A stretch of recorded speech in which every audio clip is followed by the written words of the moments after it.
I'm Stewart Ferber. I'm a client at Body Balance Institute. I have cerebral palsy and I'm a commercial real estate developer here in Jacksonville. We are here today with Stewart Ferber, who Hello. is one of our wonderful clients at Body Balance Institute, and wanted to talk a little bit about his journey with cerebral palsy and also how he found us and some of the things that he's doing here at Body Balance Institute. So I just want to start by asking you, Stewart, what are some things you want to tell us about just your journey with CP? Like, where did it, it started really from birth, right? And just how has that affected you physically, throughout just starting kind of from the beginning? Yeah, so I was born with CP, right when you come out, you're born with it kind of thing. So I've actually, and this may sound weird to say this, but I actually am so fortunate to have been born with it versus, having lived a certain period not with it and then, then being diagnosed when I was like 5, if I was like 5 or something like that. Sure. So it was more advantageous for me from that perspective because I have lived with it my whole life, so it's made it, in my opinion, it's made it easier. It certainly hasn't been easy, but at the end of the day, it's made me truly appreciate going through everything that I've gone through. Yeah. I'm sure that people don't always look at things that way, but that's a great attitude too. That's a great attitude to have about something, just right away it's something that says something about you, like you look at things that way. Yeah, and it helps. That in itself helps. It probably right from the get-go, like how you look at it. It really does, because in my opinion, you can make out of life what you want, so if you're dealt pocket aces, if you're dealt pocket aces and you're dealt a 2-3, you can still make the same out of each of those situations. Obviously not talking about cards now, just talking about life, like cards of life, like exactly what cards life deals you. Exactly. So if you're dealt with the best hand possible and everything like that, or if you're dealt with the hand where, I don't want to say you're behind the 8 ball, but in many people's eyes, you are behind the 8 ball, if that makes sense. But sure. It's all but not how yours. No, but it's all how you perceive it, right? It's all sure. how you think of it.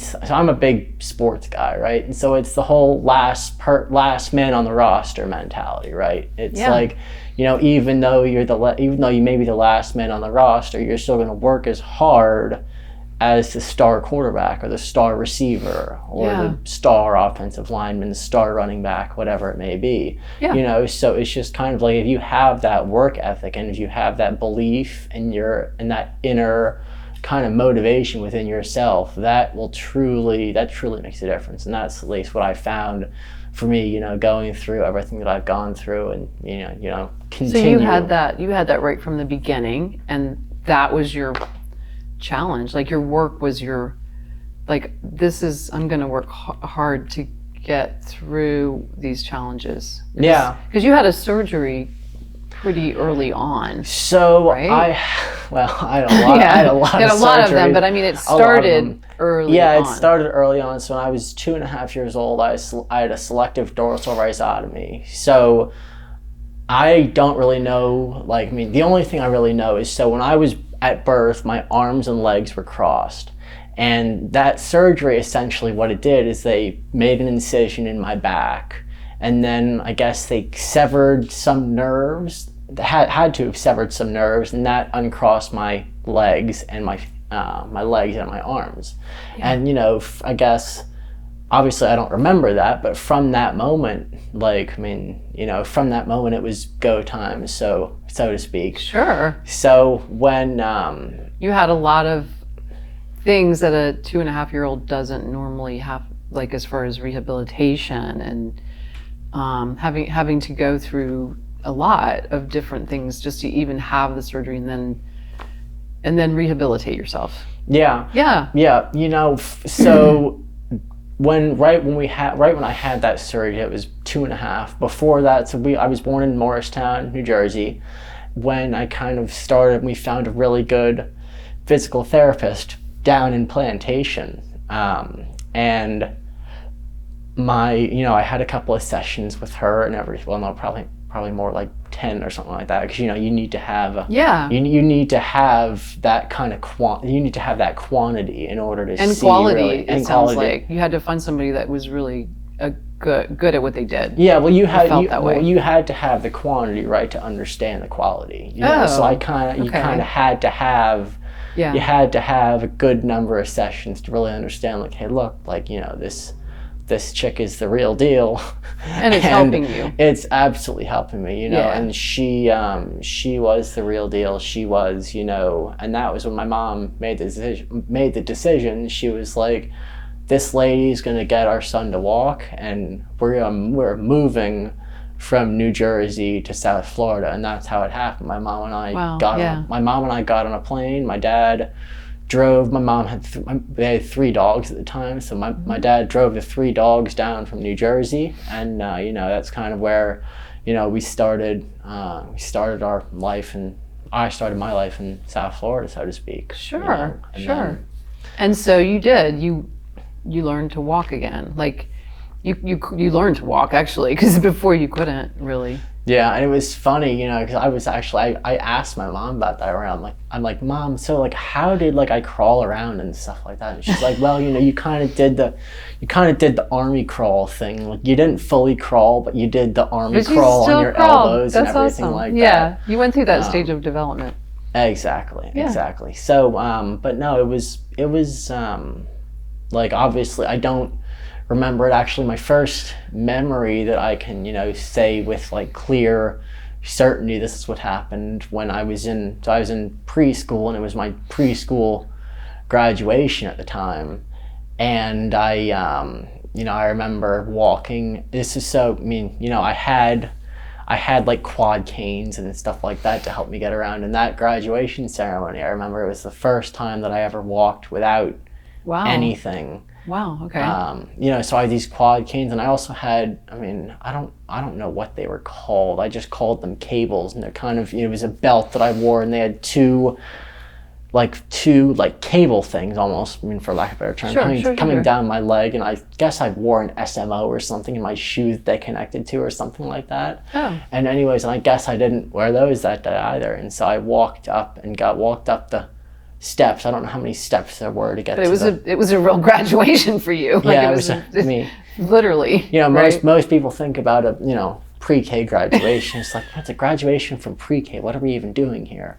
For you, it was for me, it was kind of like it was a little bit more special than that. Sure. But I think that kind of really set the stage for me in terms of like, hey, look, like you don't have the best hand, right? But you gotta keep on going, and you gotta keep on saying, hey, look, I'm gonna do whatever it takes, do whatever it takes to, I guess, keep my level of mobility and my quality of life up. Yeah. So from a physical perspective. Sure. And then what types of things did you do activity-wise later? I'm just curious, like what types of things? So I played at my elementary school. You had to play 3 seasons of sports every year. So you had to play 1 season in the fall, 1 season in the winter, and 1 season in the spring. And so they had flag football in the spring, and then I did basketball in the winter, and then. So they were debating between making me play a spring sport or not. And they were like, hey, look, just go out and try soccer and go and try lacrosse and see which one you like better. And I was like, okay. So you just did it. You didn't really think twice about. I just did it. But, I didn't let them know, obviously, that I intentionally tried to fail, but I intentionally tried to fail because I really did not feel like going out and playing either lacrosse or soccer. So It's a little difficult. my right? first soccer practice, they do the passing drills, the passing drills at the beginning of practice to warm up and everything like that. Yeah. And kid passes me the ball. I go to kick it, miss the ball totally, fall flat on my face. And I was like, well, that's it. And I hop right back up and I forget. Maybe I passed some more, whatever. And then with lacrosse, that was funny. So it was me and one of my good friends at the time. We both came out and I had on all the, lacrosse pads and everything like that. It was just like, and not to mention this was in, April, and it was still, it was starting to get warm out. So it was like, it was 75, 80 degrees outside and you have all these pads and everything like that on. It's like not the most comfortable thing in the world. What did you like to do? I mean, what did you want to do physically? That's what I'm thinking. So I played on my middle school basketball team. Okay. And it was a great way for me to escape, if that makes sense, because I was bullied a lot in middle school and everything like that. And being on the basketball team, it was a great way. The kids on the team were not the nicest either, but it was super nice just for me to be able to go and do something that I love to do. Huh. But at the same time, I could do it on my own too. Yeah. So I could go and say, "Hey, look, I'm just going to go shoot hoops on your own." Exactly, and that's what I did. So I was like, "Hey, Mom, like, can we get a basketball hoop and put a basketball hoop out, and so I can practice, practice in the afternoons when I get home from school and everything like that." Yeah. And she was like, "Oh yeah, sure, we can do that. Yeah, no, it'd be awesome for you, to kind of, because you love doing it and everything." Little did she know that I would spend more time in the basketball hoop than actually studying and doing my schoolwork, which, is But that was a passion that you had. You wanted to play it, and it was an escape, so. It was. I would always go, so. And it was physically something that you could do. It's very interesting. So, it was funny. So after school, I'd go and come home from school. I wouldn't even set my bag inside. I'd just go go in the garage, grab my basketball and go right out to the hoop. And I'd literally play for, probably an hour and a half, 2 hours. So I think what I hear you saying is like physical activity was something that you already saw as an escape, but also as something that you gravitated towards, which was also, I don't know, fortunate.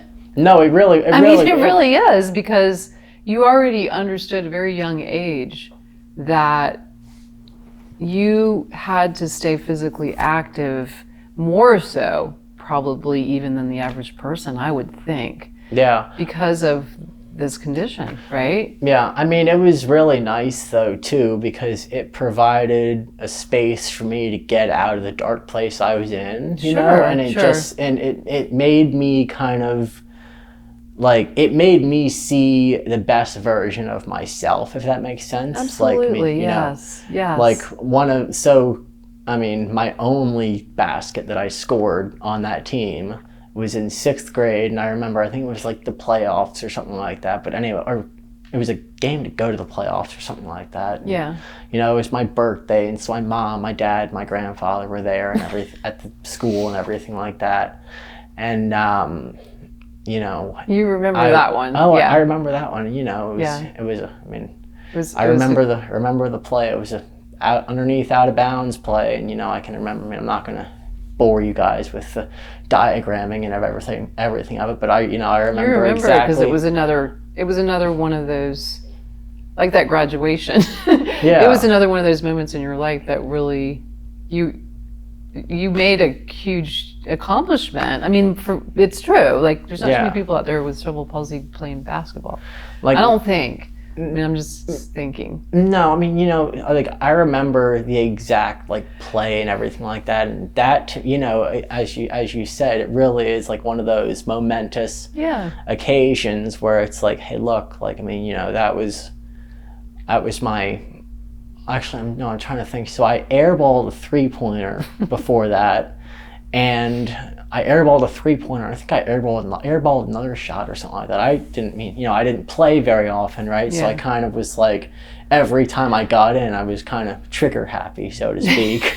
So, I mean, and then I made that layup, and then, I mean, everyone else didn't really think too much of it, but I was like, holy moly. Like, For you, it was huge. Yeah, I got it. I remember talking to you one day, and we were just talking about something like, some cue I gave you, and you said, oh yeah, you mean like an Indian burn? And I was like, well, kind of, yes, but I wouldn't have given you an Indian burn. And then you said, well, I'm used to being bullied. I said, how do you even know about that? You're like, I'm used, like, it was almost like you were like, Vicki, of course I've been bullied all my life. And that just was, I think, I don't know why that was surprising to me, but I'm like, people actually are that awful. They bully you when you have some, so to me it was just like, you're kidding me. But for you, it seems like it's just like, oh, of course, Vicki. And then you had sort of a sense of humor about it almost. Like, yeah. Like you've learned to just look at it as it's really not about you. It was the impression that I got. Yeah, I mean, when I talked to you about it. Because the fact of reality is, kids are assholes, right? That's the reality of the situation that we're all dealing with, So I mean, kids are kids, and they're going to be mean. Exactly, they're going to be mean. They're going to say stuff and they're going to do stuff, and and I've realized that, and obviously now, like, it's not like, I mean, as you grow older, right? There's not that like level of pettiness. There's not that like, you hope, oh right? My goodness, like, yeah, you hope. I mean, but there's not that, I guess, level of entitlement, I guess, is the kind of the only word I can think about it. And immaturity too. Yeah. Immaturity. And it is part of that. But that's been a lifelong experience for you. And yet another thing that you've overcome, I think, you seem like you have. Yeah, I know. I definitely have. I mean, it's like really what it has, and it's taken me a long time to kind of get to this point, but it really has showed me that, like, hey, look, like, you do you and don't care what anyone else thinks. Yeah. That's really at a very young age, which is great because you're 25. Yeah. Mm-hmm. Yeah. A lot of people don't get there for a long time, if they ever do. Yeah, right? and I'm not there by any stretch of the imagination, right? Like, I'm still working on it. It's a lifelong process, right? Yes. No one is ever just gonna, wake up and say, hey, look, I've put in the work and now I don't care what anyone else thinks about me. Like, that's not realistic. That's not reality in terms of, like, everyone thinks about how everyone thinks about them. That's just like, it's normal. And that's inherent in human nature. It's normal. It's normal for people. Right. But yeah, I think like that definitely played a big part in, like, me just, saying, hey, look, I'm gonna do what I'm gonna do, and I understand if some people don't like it, but at the end of the day, like, it's my decision, and everything that I do, like, is of my own power and will, right? So, like, you do a lot, like, you're very independent. Yeah, and you are for again, I don't know what the situation is for the average person with CP, but you've made a lot of effort, but you also I think that you do a lot to make sure that you are independent. Yeah, because for me, like, I don't want to get to the point where I have to rely on someone to do everything for me. Mm-hmm. And, like, I mean, it's just, there's another sense of gratitude, right, that I have, because I've seen people who are in that situation, and it breaks my heart, number one. And number two, it makes me realize, and it makes me think and say, hey, look, you have to make sure that you're going to do everything humanly possible so that you don't end up in that situation. Right. And so that's really kind of been the driver for me in terms of, like attack, this is another sports reference, but attack the basket like your Muggsy Bogues. And you really could relate. You could relate to a lot of it. Well, it's the overcoming the hardships, right? I think, people, they place too much of an emphasis on, hey, look, this guy or this person is from a different, their circumstances are different compared to you. How can you even relate to them whatsoever? And for me, all I see when I look at people is I just see, hey, look, I'm you and you're me, and that's all that I see, right? I don't see black, white, whatever it is, It's all about who you are on the inside. It's not about any outside circumstances. It's hey, look, you just gotta work as hard as you possibly can, and that to me with is what all you've got, with everything that you've got. Exactly. That to me is all that. All that really matters is just you work as hard as you possibly can, and just be kind and love people, man. That's really all you got to do, and all we have to do, and the fact that, which is not always easy, but it's the higher road, right? Yeah. So how did you end up? I know you've done some of this work before, so it wasn't completely new to you. No, you'd done Pilates. When did you start? What age? Early on, I didn't do Pilates, but it was more of just physical therapy exercises is not the right term for it, obviously, but it's more of just the balance exercises, how to have one knee on the ground and one leg up and then stand up from there. More about rehabilitation again. My first surgery that I can remember is a hamstring lengthening surgery back when I was fourth grade. So when I was 10, that was 2007. Okay. And so we went out and had it out at Stanford, and went out there, did it, and I'm never gonna forget the rehab from that. And it was really tough. It was brutal, huh? It was really, really brutal because it's because I was in 2 full-length leg casts for 6 weeks, and I had a bar in between my legs to keep my legs apart. Okay. And it was hard, because I literally couldn't do anything for myself, right? I had to have my mom and dad. You saw what that was like. I had my mom and dad help me with every little thing.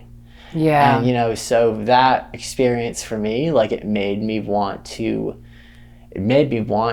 have those 6 weeks pass by quicker and quicker, just so I could get to the rehab part of it, and just so, I could stop having them help me with everything. So that was also, again, when earlier you said you were motivated, these are the things that motivated you to be independent. You had some early on things that were okay, this is a taste of that.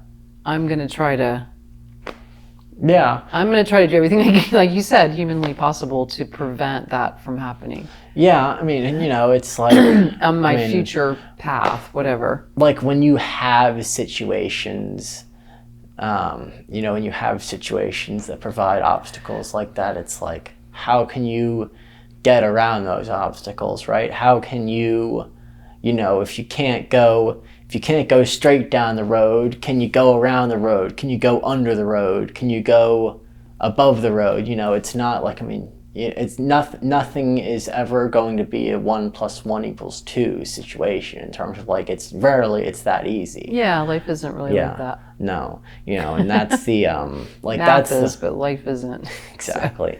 So, yeah. That's the cool part for me though, is every day throughout that recovery from that hamstring lengthening. I remember, so the first time I tried to bend my knee, forget about it. It took me probably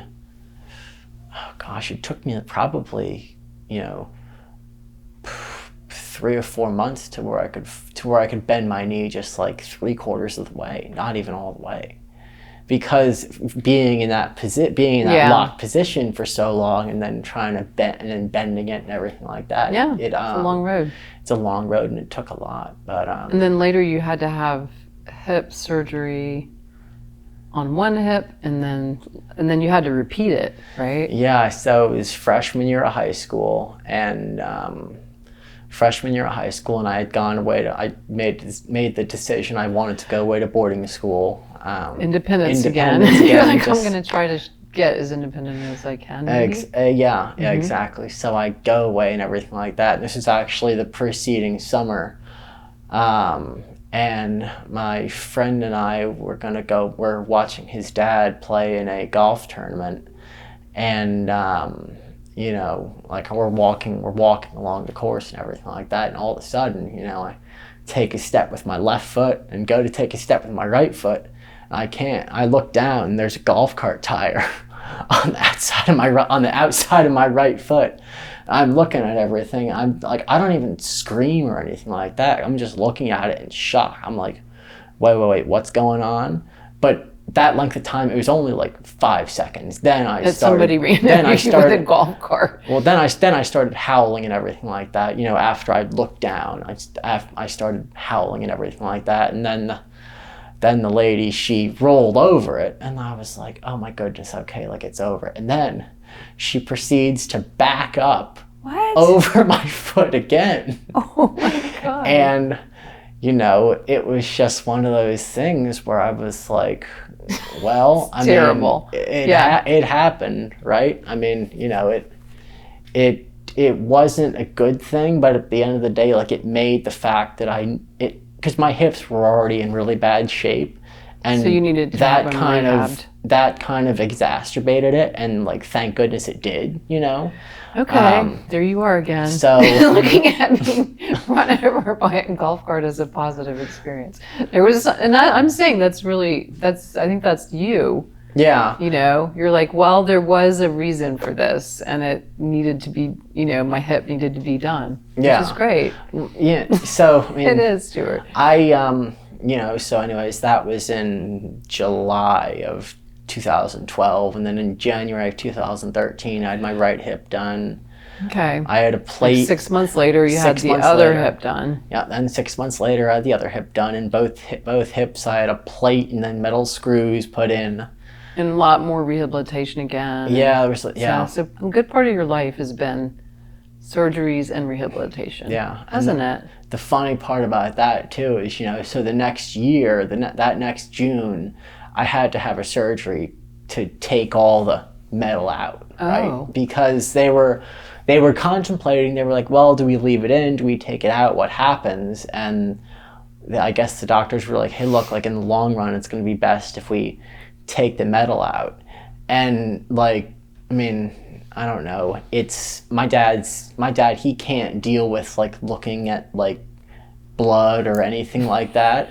And the crazy thing is, and because I told him this afterwards, because he and my mom obviously weren't in the operating room, but I was like, yeah, when they cut me open, they had a little TV monitor that I looked at, and I was awake during the procedure, and I looked at them taking out every single one of those screws and the plates out of my legs. Wow. And I was like, and they were like, why did you do that? And I was like, in a weird way, like it gives me a sense of knowing what's going on, and it gives me a sense of being able to, I guess, it gives me a way to be able to kind of, I guess, control what's happening in terms of like psychologically control it, right? Sure. Like kind of calm myself down a little bit. So interesting, because you are you're in charge of knowing, like you understand and what they're doing. Yeah, exactly. The side of your body. Exactly. Right. Yeah.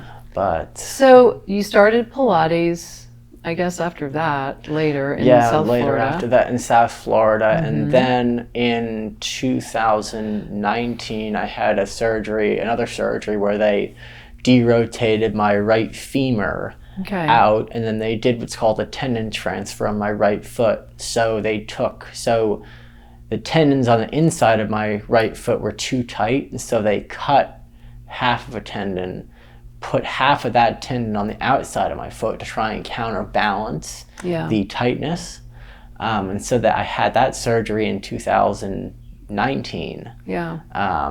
You know, and then, I mean, obviously it's the more recovery from that and everything like that. But it, you know, it was actually really cool after that surgery because, you know, it didn't hurt hardly at all.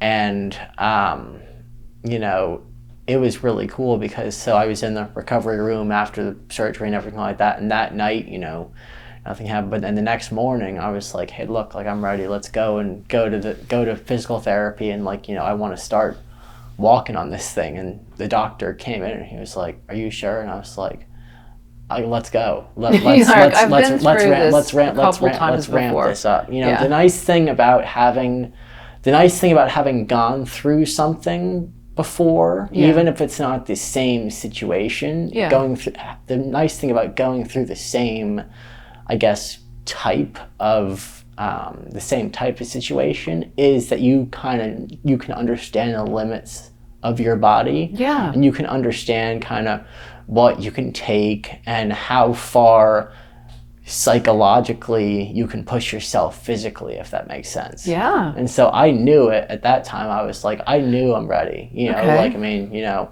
and even if I'm not ready, I mean, you know, the worst thing that can happen is that I'm not ready and that, you know, you take a step backward.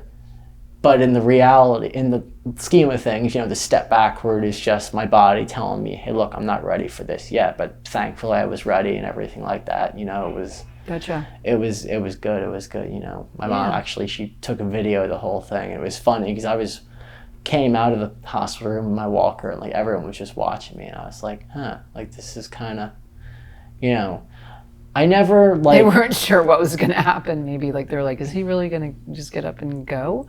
Maybe. Yeah, maybe. I mean, like, and this is the weird thing. Like, I'm not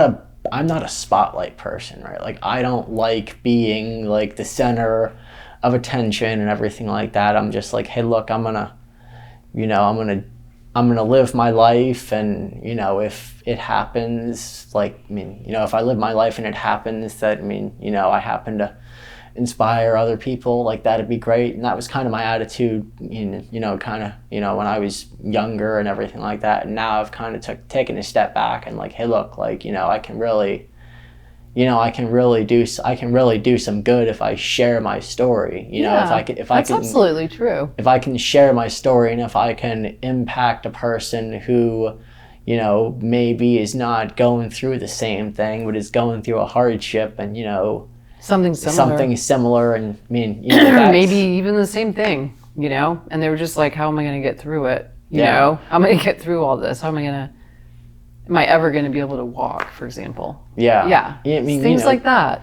And like that for me is really kind of, I mean, you know, obviously I'm older, right? So, I mean, you know, older self does things differently than my younger self, thankfully. Yeah. And you know, one of those things is hey, look, you know, helping inspire the next generation of people, you know, and young kids and everything like that. Like that's kind of what it's all about, right? It's all about paying it forward. Absolutely. And it's all about it's pretty rewarding to be able to do that. It is. It really is. It really is. Well, let's talk about how you found us, like what that was like for you.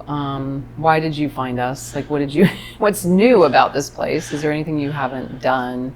Just some of those kind of questions. So I found you guys actually, this is when I was doing Pilates in South Florida, and this was probably like 2 or 3 months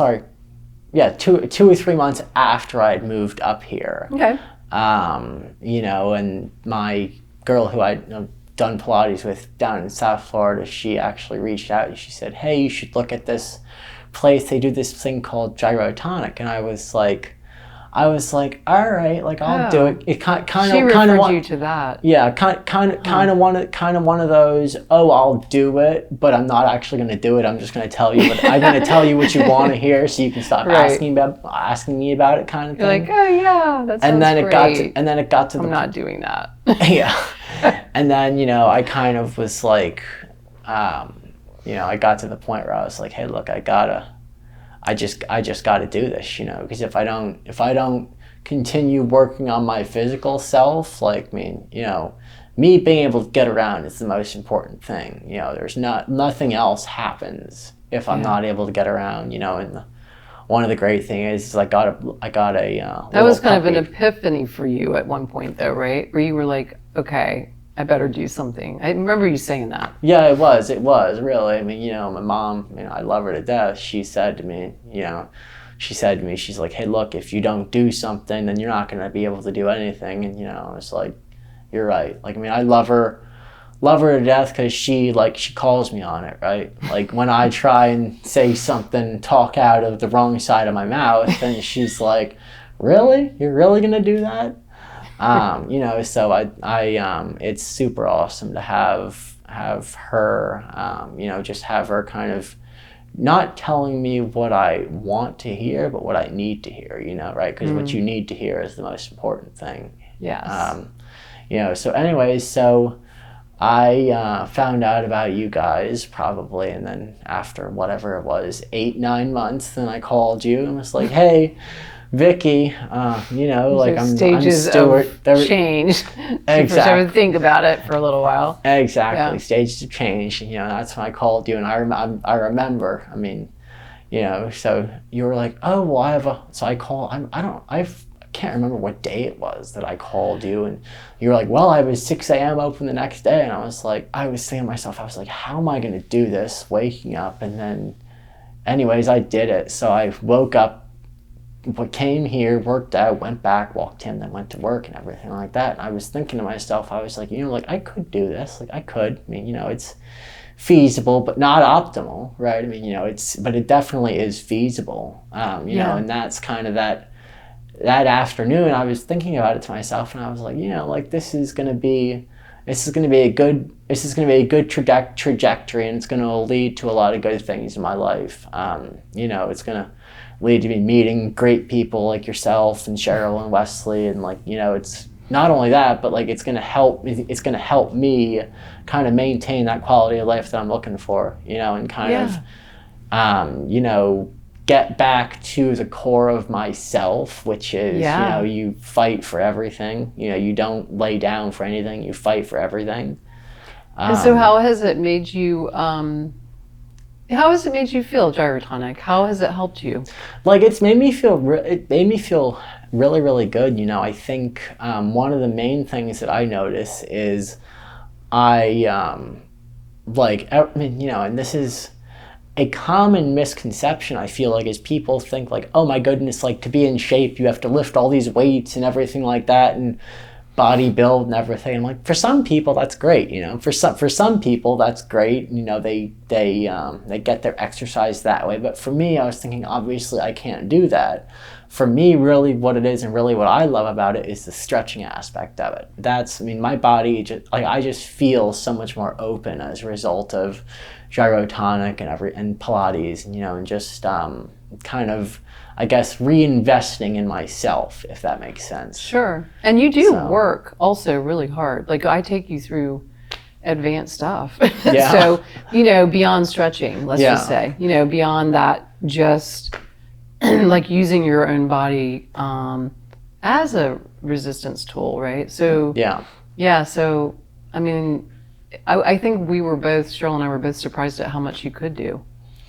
I was surprised at how amazing. much I was surprised at how much I could do. You were? I didn't at first, because I was, when we first did red cord, I was thinking about myself, then there's and I was red cord too. I was thinking about it. I was like, wait, I'm not going to be able to do this. There's a bunch of there's cords that are suspended in the ceiling and everything like that. And it's weird. I've never done it before. How am I going to be able to do it? And then I remember we were doing some exercise. I forget what it was, and then Cheryl wasn't teaching me, but she was there. It was at the end of our session, and she was just there, and she said, engage your core about something, and that just made me click, and I was like, it was that easy. And that, just kind of, well, that is almost like with red cord, it's almost like you get on that and it's like you turn into normal. Your legs are straight, it's really remarkable how you can get onto the red cord and then you find things just like that. That's what I see. Yeah. And, for me, it is really cool, to be able to get on and feel like nothing can stop me kind of thing. It's super cool to feel that. It's super, kind of empowering myself to feel that, hey, look, I may not be able to do X, Y, and Z, but I can, kick ass on red cord. I can go on the gyrotonic machine and I can, do really well and everything like that. It's just... Yeah, absolutely. I got this yellow lab puppy, and, I walk him and everything like that. And that's been really helping with my endurance and everything. So it's been a really cool journey. It's been a really, really cool journey, And it's probably allowed, both of those things have allowed you to do the other thing. Having exactly. Hero, who's going to make you go out for long walks. Exactly. How long do you walk him? I walk him about, 3.5 to 4 miles a day. Yeah. That's kind of my sweet spot with him. Yeah. And not only is it great for me to walk, but also he needs to walk. He's your motivation. And also, yeah. It's beautiful when you go out and you walk it, because I go out with him at 6:30 in the morning and go walking, and it's super cool just to be out there and it's peaceful and everything like that. And it's wow, you take something that it's oh my goodness, you're walking that, you have to walk that much and then shower and then go to work and everything like that. But I don't look at it that way. I look at it I get to start my morning off with my dog and in a really, really serene place. Yes. That's how I look doing at something it. really good for yourself too. Exactly. Yeah, that's how I interpret it. So if you had to describe, the things that actually help you, why do you come here? That would be my question. What do you get out of it? So I know this is probably a very kind of vague answer, but I'm going to give it and I'm going to expand upon it. But it makes me feel better coming here. It makes me feel better, not just physically, but psychologically as well, right? You get a boost. I get a boost from coming here and being able to do some of the things we do on the machines and, kind of just coming in, your guys' positive energy and everything like that. I get a real kind of psychological boost from that, and that in turn fuels my physical energy kind of being ramped up, if that makes sense. So it makes... So you feel better when you leave, and has it changed things that you're able to do? So it hasn't necessarily changed things. I haven't been able to do certain things that I was able to do before, but I just feel like I'm able to move around easier. Okay, so it's ease of movement. Exactly. I'm able to move and not have as much pain when I'm walking and stuff like that, which really, really helps. But I think I definitely owe it to you guys. There's no ifs, ands, or buts about that. And yourself. Yeah. For getting yourself here. Exactly. Right? Exactly. Yeah. For having the motivation to do it. Yeah. Yeah. Mm-hmm. Yeah. But so that is, but it's interesting too, right? Because my whole life has been, trying to find people and is this person going to be the right person? Is that person going to be the right person? Everything like that, blah, blah, blah, blah, blah, blah, blah. And, it was cool for me that someone who I knew recommended you guys, because I was hey, look, that to me shows that you guys have a reputation and a good one at that too. And, I'm going to go and try it and see how it is. And the nice thing is best advertising really is word of mouth, right? Exactly. Word of mouth is the best advertising. It really is. And I just can't say enough about everything you guys have done for me and how you guys have helped me. And I'm not just saying that because I'm on camera either. I truly mean that. You guys have helped me so much. Well, it's really a pleasure to get to work with you. It really is. It's exciting and it's fun, and to watch your progress. You know, so mutual. It's a mutual thing for us too, that we get to work with you. Yeah. So yeah. Well, you know, thanks so much for taking the time, Stewart. You know, to sit down and just talk about your journey, and also, you know, how this all works into your life. Anytime, Vicki. Thank you very much for having me, and I really appreciate it. Yeah. Yeah. Great to have you. Thank you.